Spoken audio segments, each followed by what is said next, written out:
ఆ అటు డౌట్ లక్నోలో కానీ ఇటు హైదరాబాద్లో కానీ? ఆ డౌట్ అక్కర్లేదు. ఎందుకంటే RRR తర్వాత ఆల్రెడీ ఒక ప్రాజెక్ట్ చేస్తున్నాడు ఆయన, ఆచార్య అనే సినిమా. ఆచార్య ఆ ఎఫెక్ట్తోనే ఫెయిల్ అయింది అనుకునే వాళ్ళు కూడా ఉన్నారు. అవును. ఏ కారణం చేత ఫెయిల్ అయినా కానీ, అంటే చిరంజీవి సినిమా అది, మెగాస్టార్ సినిమా, ఆ ఫెయిల్యూర్ ఆయన అకౌంట్లోకి పెడుతుంది అని మాట్లాడేవాళ్ళు గేమ్ చేంజర్ దాకా లాక్కొస్తున్నారు దాన్ని. ఈ సినిమా కూడా ఎప్పుడో రిలీజ్ కావాల్సింది, రకరకాలుగా డిలే అయింది అది. దీనికి మధ్యలో ఆయన భారతీయుడు 2 పట్టుకొచ్చాడు. అంటే భారతీయుడు 2లో సెట్స్లో జరిగినటువంటి ఒక ఫైర్ యాక్సిడెంట్ వలన సినిమా ఆగి ఇది మొదలుపెట్టాడు. అది క్లియర్ అయిన తర్వాత అది కంప్లీట్ చేయాల్సిన రెస్పాన్సిబిలిటీ ఉంది.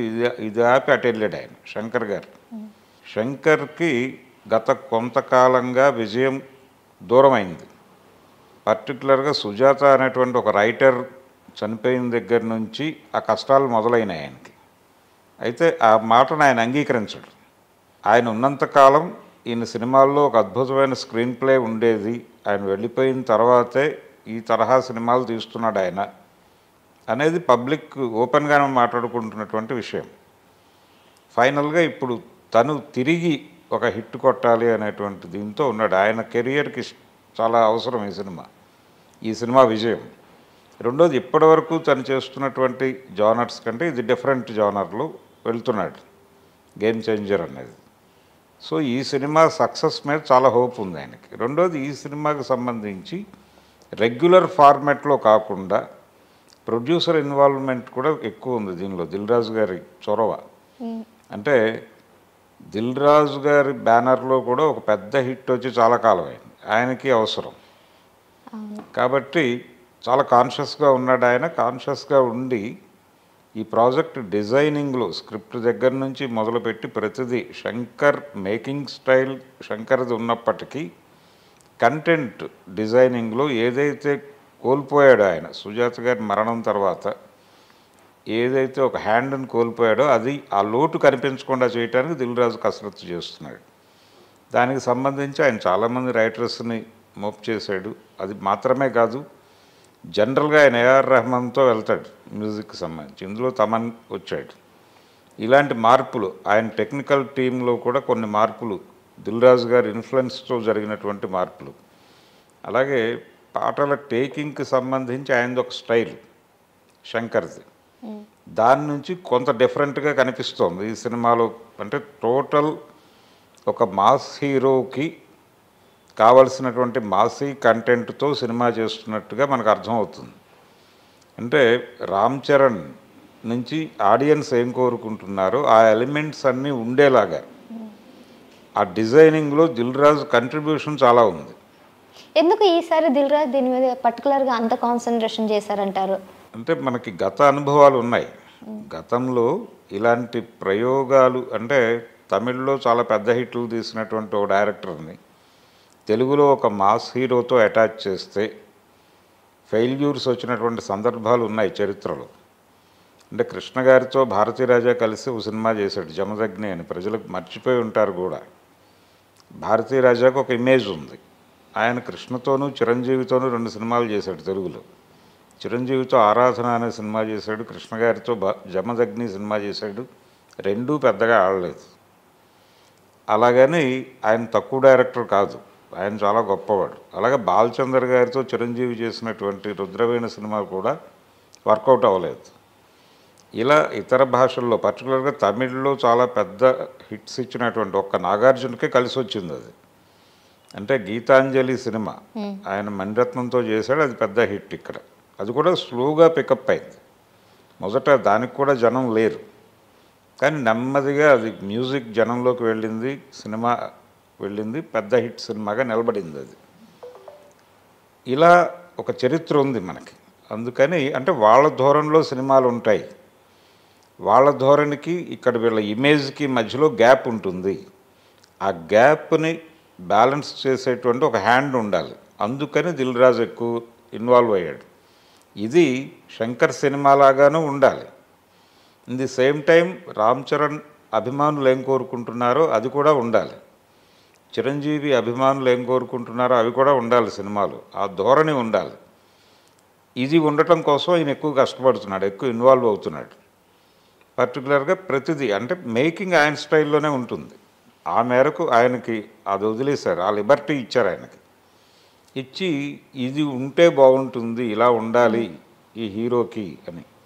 అంటే ఈ మధ్య ఒక మ్యూజిక్ డైరెక్టర్ కోటి గారి ఇంటర్వ్యూస్ చూస్తే ఒక దశలో చక్రవర్తి గారు ఎక్కువ మ్యూజిక్ చేసేవాడు అందరికీ. అంటే తెలుగులో కమర్షియల్ సినిమా అంటే చక్రవర్తి గారే మ్యూజిక్ డైరెక్టర్. అవును. ఇంకొక మ్యూజిక్ డైరెక్టర్ని ఊహించేవాళ్ళు కూడా కాదు. రాఘవేంద్రరావు గారు ఆ రోజుల్లో, దాసరి గారు, కోదండరామిరెడ్డి, ఏ డైరెక్టర్ అయినా కానీ పెద్ద హీరో ఉంటే చక్రవర్తి మ్యూజిక్ డైరెక్టర్. ఆ టైంలో ఇళయరాజాని ప్రయోగం చేశారు కెఎస్ రామారావు గారు. ఆ సినిమాలు చక్రవర్తి గారు మ్యూజిక్ చేసిన సినిమాల స్థాయి విజయాలు అందుకోలేదు. అలా అందుకున్న మొదటి సినిమా జగదేక వీరుడు అతిలోక సుందరి. దానికి ముందు కూడా ఆయన మ్యూజిక్ చేశాడు, చిరంజీవి గారికి అభిలాష చేశాడు, ఛాలెంజ్. ఈ సినిమాల్లో మంచి పాటలు ఉంటాయి. కానీ చక్రవర్తి గారు మ్యూజిక్ చేసినటువంటి ఖైదీ సినిమా కావచ్చు, ఇతర సినిమాలు ఆయన మ్యూజిక్ చేసిన అంటే అత్తకు యముడు అమ్మాయికి మొగుడు, దానికి ముందు చేసినటువంటి పసివాడి ప్రాణం, ఇవన్నీ చక్రవర్తి గారు చేసినవి. ఆ సినిమాల స్థాయి విజయాలు కాదు ఇవి. అందుకని తమిళ్ నుంచి వచ్చినటువంటి టెక్నీషియన్స్ వాళ్ళకు ఒక స్పెషల్ ఇది ఉంటుంది. వాళ్ళు వీళ్ళతో మ్యాచ్ చేయటం దగ్గర అంటే వీళ్ళ ఇమేజ్ తెలియకపోవడం చేత ఆ తరహా మ్యూజిక్ ఇచ్చాడు ఆయన అనే అభిప్రాయం ఈ మధ్య కోటి మాట్లాడాడు ఒక చోట. అంటే ఆ టైంలో చక్రవర్తి డిఫరెంట్గా వెళ్ళటానికి, ఇళయరాజా మించిన హిట్స్ ఇవ్వటానికి కారణం తర్వాత ఇళయరాజా నిలబట్టడానికి. దాని మీద మాట్లాడుతూ చిరంజీవి ఇమేజ్కి సంబంధం లేని మ్యూజిక్ ఇచ్చాడు ఆయన అని. అయితే అది ఆడియన్స్కి వెళ్ళిపోయింది. ఆడియన్స్ ఈ రోజుకి అభిలాష పాటలు వింటారు. ఇలా బ్లెండ్ చేయటం అనేది, ఇలా బ్లెండ్ చేయటం దగ్గర ఒక హ్యాండ్ ఉండాలి. అది దిల్రాజు గారు ఆ రోల్ పోషించాడు. కాన్షియస్గా ఉన్నాడు ఆ సినిమా హిట్ కొట్టాలి అనే ఉద్దేశంతో. అందుకని తెలుగుకి సంబంధించి ఇక్కడ కమర్షియల్ రైటింగ్ చేస్తున్నటువంటి రైటర్స్ని కూడా స్క్రిప్ట్లో ఇన్వాల్వ్ చేసి ఆయనతో కలిసేలాగా వాళ్ళకి ఆయన నుంచి అలాగే వీళ్ళ నుంచి ఆయనకి ఇబ్బంది రాకుండా ఈయన పడుతున్నటువంటి కష్టం చాలా ఉంది ఆ సినిమాకి సంబంధించి. ఈ డిలే అవటము, ఈ ప్రాసెస్సు ఇదంతా కూడా ఆయనకే పెయిన్, దిల్రాజుకే. అందుకని దాని మీద చాలా కాన్షియస్గా ఉన్నాడు ఆయన. ఆ ప్రాజెక్టుని తీసుకొచ్చి ఒక పెద్ద హ్యూజ్ హిట్ కొట్టి, రెండోది శంకర్కి సౌత్ ఇండియన్ మార్కెట్ ఉంది, ఇతనికి వరల్డ్ మార్కెట్ ఉంది. RRR సినిమా నుంచి వచ్చింది.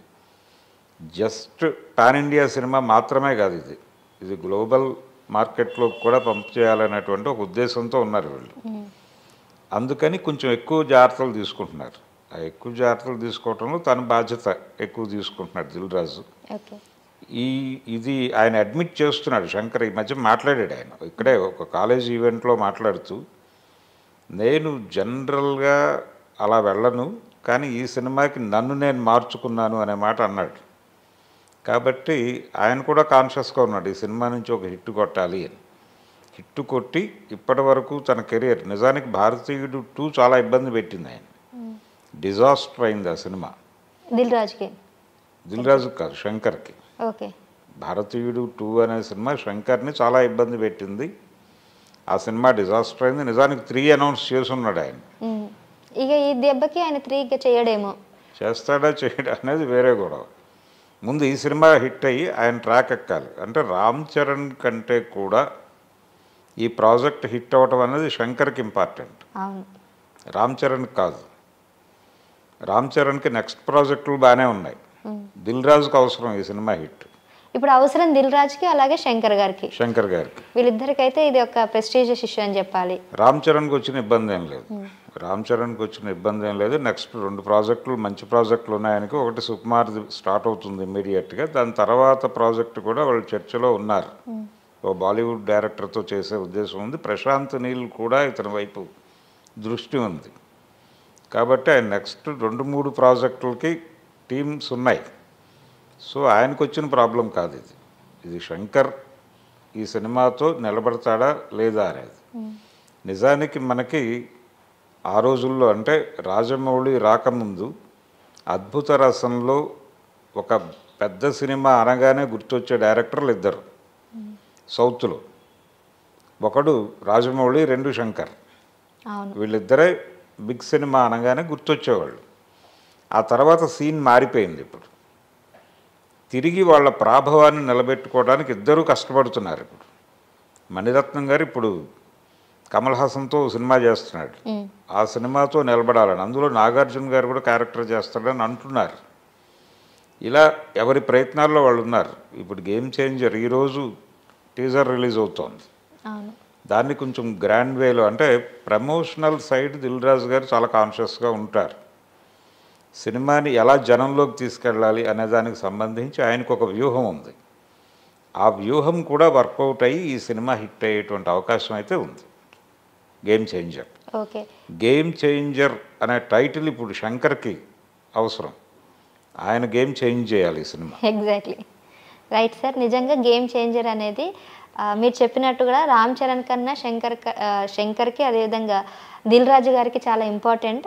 సో మరి చూద్దాం, గేమ్ చేంజర్ ఈరోజు టీజర్ రిలీజ్ కాబోతుంది. మరి దీని గురించి పూర్తి అప్డేట్స్ కూడా నేను త్వరలో ఇవ్వడానికి నేను ప్రయత్నిస్తాను. మరి ఈ సినిమా గురించి మీరేమనుకుంటున్నారో కింద కామెంట్ చేయండి. మరో ఇంట్రెస్టింగ్ అప్డేట్స్తో మళ్ళీ కలుస్తాను. Thank you so much sir.